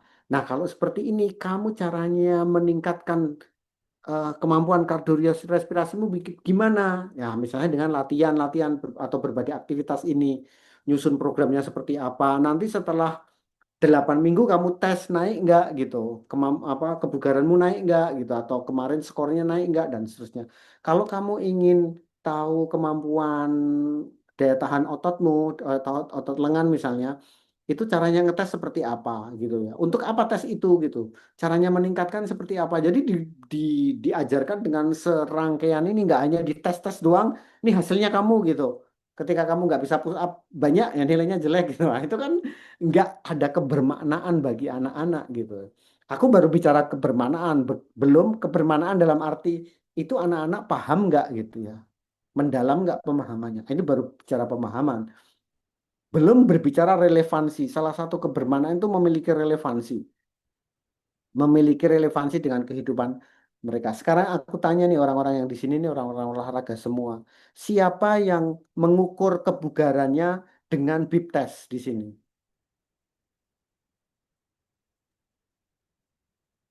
Nggak ada orang melakukan itu. Iya enggak? Tapi kenapa kita melakukannya gitu? Apakah itu kemudian relevan bagi orang kita sendiri nggak pernah melakukan gitu? Mengukur kebugaran kita dengan pakai sound system. Tut, tut, dulu, Nggak ada orang melakukan itu. Artinya apa? Kenyataannya orang pengen tahu kebugarannya itu tidak dengan itu gitu. Tapi mungkin dengan cara yang lain ya aku nggak tahu lah gimana. Ya kita mengajarkan sesuatu yang relevan gitu. Tidak kemudian sesuatu yang akhirnya tidak dipakai oleh anak-anak. Yang dipakai guru ya emang iya. Guru ingin memakai itu. Tes kebugaran itu untuk apa? Untuk mendapatkan nilai itu namanya berpusat pada guru gitu. Kita tidak memikirkan semuanya relevansinya pada anak-anak. Ketika kita tidak mampu membangun cara pandang, membangun cara berpikir bahwa PJOK itu adalah pembelajaran bagi anak dan berpusat pada anak, ya kita nggak akan dihargai sebagai sebuah, "Oh, ya mau guru olahraga, cuman guru olahraga doang gitu, cuman gitu aja sih sebenarnya instruktur juga bisa gitu. Orang yang pinter pinter volley suruh jadi guru volley atau suruh jadi guru olahraga kan bisa gitu, nggak perlu guru. Karena kita selama ini ya yang kita tunjukkan dalam praktis sehari-hari kepada orang-orang itu adalah bukan pembelajaran tapi mengolahragakan anak-anak. Ya jadi pasti statusnya rendah. Dan itu juga di mana-mana tidak hanya di kita gitu ya. Seperti itu.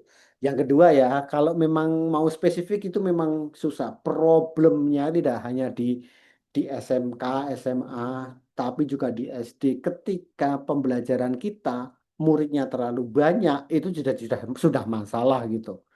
Ya, ketika memang apa namanya fasilitasnya terbatas, ya itu sudah jadi masalah yang ini ya. Tetapi kan kita belajar, ini kan nggak belajar tentang apa ya, asset based thinking ya. Uh, Ya, sudah apa yang kita miliki itu aset kita. Nah, itu bagaimana? Maka kemudian ketika anak-anaknya terlalu banyak, ya jangan ngegas dengan sesuatu misalnya ya anaknya 30 cuman ada satu lapangan bulu tangkis gitu ya. Dan cuman ada raket 7 ya nggak bisa gitu. Tapi kemudian kita menggunakan apa yang kita punya gitu. Di kurikulum kita yang sekarang itu tidak meminta guru-guru untuk secara spesifik bola kecil, bola besar, atletik, senam, nggak bilang begitu. Tapi bilangnya gerak, situasi gerak, kayak gitu-gitulah ya. Dan gerak itu bisa apa saja. Jadi sekarang guru tidak akan terpaku harus ngajar voli, enggak. Punyanya apa di situ gitu ya. Silahkan kalau murid-muridnya banyak, lapangannya terbatas, coba kreatif apa dengan keterbatasan itu dan murid yang banyak, aktivitas atau olahraga apa yang bisa dilakukan yang bisa menjadi pembelajaran bagi anak-anak gitu ya seperti itu sehingga dalam satu semester misalnya begini ya yang mudah itu apa ya misalnya eh, apa ya untuk orang banyak bisa untuk orang banyak itu apa dengan lapangan kecil fasilitas apa peralatannya tidak terlalu mahal tapi bisa digunakan untuk orang banyak. Itu pasti ada, apalah gitu ya. Coba seperti itu yang jadi disampaikan. Dan perlu juga diketahui bahwa ada beberapa aktivitas olahraga itu yang mirip gitu ya. Artinya bisa ditransfer gitu. Biasanya yang taktiknya sama itu mudah ditransfer ke jenis taktik yang sama. Misalnya permainan invasi gitu ya. Permainan invasi itu antara sepak bola, basket, futsal, bola tangan itu permainan invasi itu sama-sama satu rumpun taktik ya, sehingga mudah ditransfer. Kalau misalnya memang tidak memungkinkan harus bergantian dan lain sebagainya, ya sudah, misalnya tidak harus satu semester full itu sepak bola, bisa jadi setengah semester atau 3 kali, tapi masih dalam rumpun yang sama di permainan inovasi. Permainan net itu bulu tangkis, eh, bola voli, sepak Napoli. takraw gitu ya. Dan itu bisa dilakukan tenis, pingpong gitu ya. Kalau memang harus bergantian dengan kelas lain dan lain sebagainya dan harus berbagi ya kita nggak harus satu semester atau 1 tahun tuh full hanya pingpong doang gitu ya, tapi bisa nanti switch dengan apa selama itu dalam satu rumpun taktik yang sama. Karena akan mudah ditransfer. Biasanya seseorang yang pinter bulu tangkis itu akan mudah bermain tenis, akan mudah bermain volley karena taktiknya sama. Teknik teknik eksekusi gerakannya bisa jadi beda, teknik keterampilannya beda, tapi taktiknya sama. Seperti itu, Kak. Jadi menurut aku berpikir pada aset apa yang kita punyai apa itu pasti bisa. Nggak mungkin nggak bisa sih. Seperti itu Kak Lisa, semoga membantu. Ya, udah jelas kan Kak Liza, ini gamblang sekali nih pencerahannya dari Prof. Cali. Sangat, sangat jelas sekali Iya, Wasiman. Terima kasih Prof. Mana tahu nanti ya Prof ya, kebetulan juga saya pengurus Zapin Prof. Mana tahu nanti diundang ya Mbak Pamula ya, Ketua Kak Defrizon, Profnya ke Pekanbaru. Jadi kita tatap muka langsung, praktek langsung ya Prof ya. Ayo Pak Cali, kapan ke sini Pak? Itulah yang menerangkan agak. Oke Prof, terima kasih Prof atas pencerahannya. Ya, pisang kipasnya jangan lupa ya. Oh, Oke, Oh siap. aman. Aman Prof. itu Kak Suri, siap-siap. Gak Tugas mudah saya Pak. tuh Kak Wasiman. Tugas saya nanti tuh. Siap, makasih Kak Liza yang udah memberikan apa tadi pertanyaan sehingga dijawab dengan Prof. Cali begitu gamblang untuk kita, gambaran untuk kita semua. Dan juga ini Prof ada pertanyaan di kolom chat Prof. Bagaimana cara memotivasi anak yang berbeda bakat dan minat dalam berolahraga itu Prof? Iya, Dari Bapak Roni Effendi. saya nggak tahu ini konteksnya apa. Misalnya SD, SMP, SMA bisa beda-beda ya. Iya, Um, sebenarnya untuk memot susah kita memotivasi ketika itu satu, mereka tidak diberi kesempatan menentukan, mengambil keputusan atas aktivitas itu, apapun itu. Kemudian yang kedua, aktivitas itu tidak jadi minatnya dia, gitu ya. Pengennya guru, bukan pengennya mereka lah, gitu lah ya, gampangannya begitu. Jadi menurutku, bagaimana cara memotivasinya? Ya jangan dari kita semuanya, gitu ya. Beri mereka ruang untuk menentukan, untuk mengambil keputusan. Mulai dari hal-hal kecil tadi saya bilang, kalau misalnya SD ya, kita mau pakai karung apa gitu, plastik atau karung kain gitu ya. Kita mau bermain bola nih, pakai bola plastik, bola voli beneran, atau pakai balon gitu ya, atau pakai balon yang warna apa, bola yang warna apa, hal-hal kecil gitu mulai diberi ruang.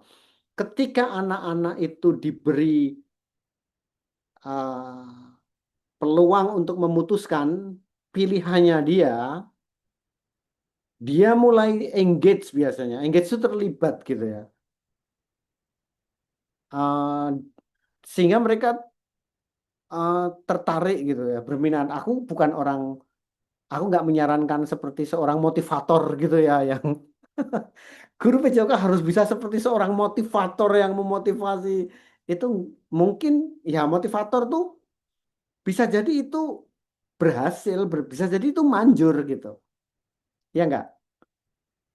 Misalnya gimana sih omongan seorang motivator gitu ya, membara berapi-api tersulut, pertama bisa, kedua oke, ketiga lama-lama jadi klise, ini guru ini ngapain sih dari tadi ngomongin gede melulu gitu ya, lama-lama akhirnya nggak menarik, jadi wah guru ini tukang gombal gitu ya.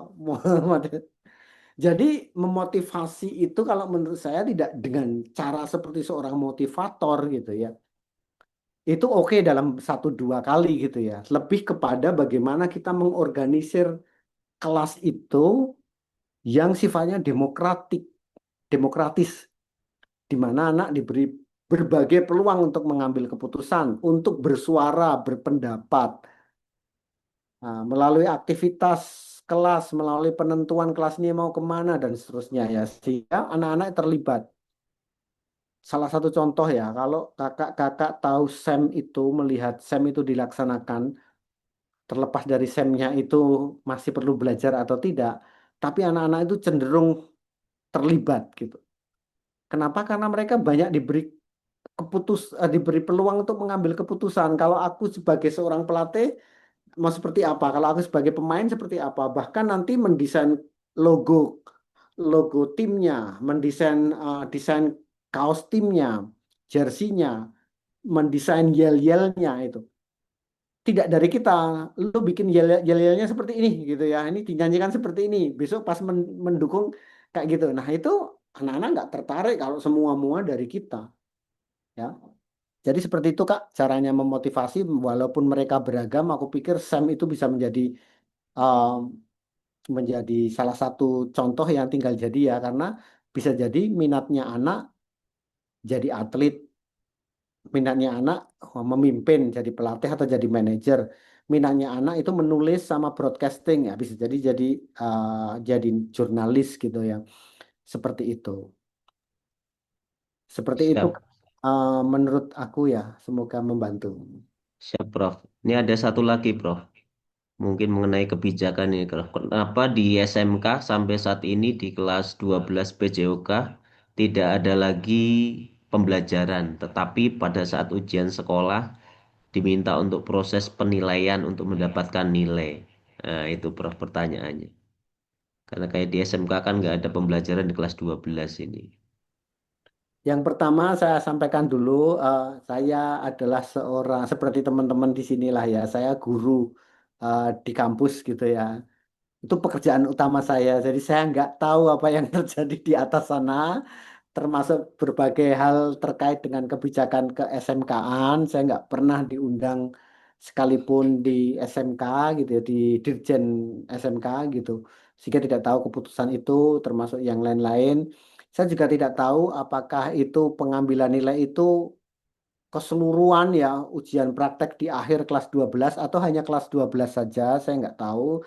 Nggak masuk akal ada penilaian di kelas 12 saja, tetapi tidak ada pembelajarannya. Itu jelas nggak masuk akal, karena penilaian itu adalah asesmen terhadap tujuan dan capaian pembelajaran. Bukan bukan tidak bukan ada tes dari sesuatu yang tidak ada gitu. Ya dari yang ada gitu ya. Ada apa capaian dan tujuan pembelajaran gitu.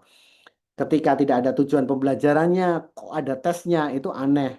Tapi kemungkinan itu tes, kemungkinan ada pengambilan nilai untuk keseluruhan, kayak uprak gitu ya, ujian praktek di akhir kelas 12 untuk semuanya dari kelas 10, 11, 12. Kemungkinan seperti itu, aku nggak tahu persis.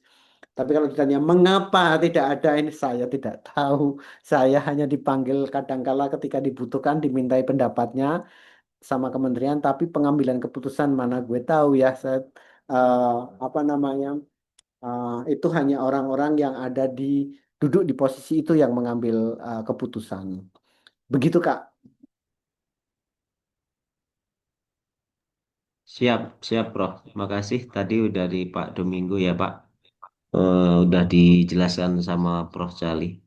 Jadi untuk sesi pertanyaan kita cukupkan. Tadi ada Pak Agus dan juga Kak Liza. Ini ada bonus dari Kak Suri ya. Mungkin ada door prize.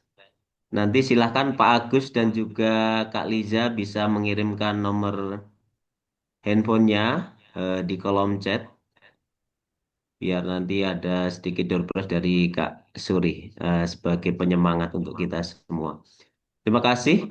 Mungkin pemaparan dari Kasih Kak Prof. Suri. Cali tadi membangkitkan semangat kita untuk berbenah dari kita dari zona nyaman kita dalam pembelajaran mungkin kita masuk ke era baru, transformasi baru di paradigma baru tentang PJOK ini. Jadi tadi yang dimasukkan apabila kita ingin jalan cepat, ya jalanlah sendiri. Tapi kalau ingin jalan jauh, marilah kita bersama-sama membangun peradaban baru di PJOK ini. Terima kasih kepada Prof. Cali sudah memberikan begitu banyak ilmu kepada kita semua, sehingga nanti kakak-kakak kalau misal belum apa ya puas nantinya bisa di lain waktu kita ketemu lagi dengan Prof. Cali. Gitu ya, Prof. Terima kasih dari saya cukup sekian. Ada kurang dan lebihnya saya dalam membersamai moderator pada kesempatan sore hari ini kurang berkenan. Saya mohon maaf. Assalamualaikum warahmatullahi wabarakatuh. Kami kembalikan kepada Kak Susan. Silahkan Kak Susan. Waalaikumsalam warahmatullahi wabarakatuh. Bolehlah kita kasih tepuk tangan untuk kita semua yang sudah sangat semangat dan membuka wawasan kita, diskusi kita pada siang hari ini sampai udah sore ya Kak Wasiman ya. Terima kasih juga kepada Kak Wasiman yang sudah memandu diskusi kita dan kakak-kakak yang sudah bertanya dalam kegiatan kita pada hari ini dan terkhusus juga untuk Prof yang sudah membuka wawasan kita pada siang hari ini. Nah, jadi paradigma baru yang kita bahas hari ini mengingatkan kita bahwa perubahan dimulai dari hal kecil, kolaborasi, dan jangan pernah berhenti belajar. Dan ketika cara berpikir guru berubah, maka praktik pembelajaran pun akan berkembang. Semoga apa yang telah kita diskusikan bersama menjadi energi baru untuk kita terus berinovasi, berkolaborasi, dan menghadirkan pembelajaran PJOK yang lebih bermakna di sekolah kita masing-masing. Jadi sebelum kita tutup, izinkan kita foto bersama dulu. Izin Kak Titin, boleh nanti minta tolong diambil.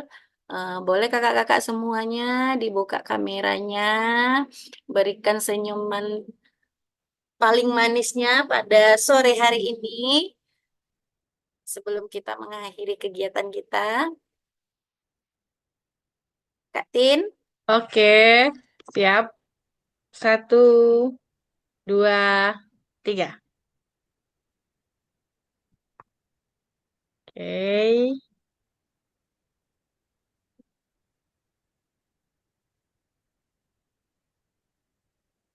Berikut sekali lagi. 1, boleh kasih 2, semangatnya Kak. ya. Semangat. 1, 2, 3. Oke, Oke. terima kasih Kak Titin. Eh, Izinkan kakak-kakak saya membacakan pantun sebelum mengakhiri kegiatan kita, karena tadi dibuka dengan pantun dan ditutup juga dengan pantun. Pergi belayar menuju seberang, angin berhembus membawa harapan. Materi hebat telah kita dengar bersama, membuka wawasan, menguatkan pembelajaran. Mentari senja mulai meredup, namun semangat tetap membara. Sampai jumpa di kombel berikut. Zapin terus bergerak untuk Nusantara. Saya Why? sebagai MC pada hari ini, mohon maaf apabila selama memandu acara terdapat kekurangan. Akhir kata, salam sehat, salam olahraga, dan semangat bergerak untuk Indonesia. Wassalamualaikum warahmatullahi wabarakatuh. Waalaikumsalam warahmatullahi wabarakatuh. Warahmatullahi wabarakatuh. Matur nuwun Pak, wis repoti ini Terima sampai kasih, sore. Kak Cali. Terima kasih. Ini besok nggak mudik ya Pak? Kabar botol lah mudik. Besok Ya, di Mas Tunji, Prof. OTW. aman, siap. Izin live Oke, ya. nuwun salam sama Ibu ya Pak ya. Kakak-kakak, ya. Oke, makasih. Terima kasih, Nanti Prof. kalau mudik ke Jogja, Prof, badhe singgah. Palsumu masih. Oke, terima kasih Bapak Ibu semuanya, Mas Denny, Mas Fansa, dan dosen-dosen Unri lainnya yang sempat kujabri. Terima kasih sudah bergabung. Mudah-mudahan disampaikan ke mahasiswanya biar enggak mikirin volley terus. Oke, ditutup ya Kak ya, tak tutup.